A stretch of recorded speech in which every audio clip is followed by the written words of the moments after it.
ar sunku išbristi iš svaigulio, iš pastovaus svaigulio, sakykime? Labai sudėtinga, nes iš pradžių gal ir padėjo darbui.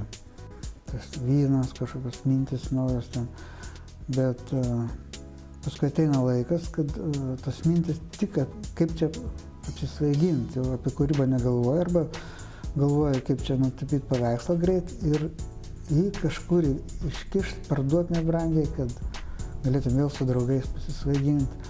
Ir buvo toks, net sugebėjau nenutapytus paveikslus parduoti draugui, jis jau žinojo mane, kad neblogai, tu sakau, pirk paveikslą, o kai nutapysiu, tu man tik dabar pinigų duok, paskui aš taip, taip yra buvę, kad nenutapytą paveikslą pardaviau.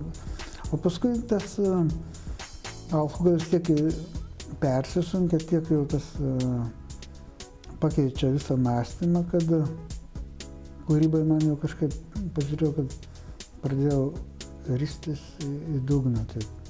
Ir tuo metu mes išsiskyrėm, žmona mane paliko ir aš kažkaip šeimą galvojau nuo jos sukurti vėl, bet paskui net ir laiko nebuvo jo kurti, kažkur pagerti, draugai, jau kažkoks tipo laisvas, kaip nuo lenciūgo paleistas, bet žmogus kažkur blaškai, sulakstai, bet nežinai kur.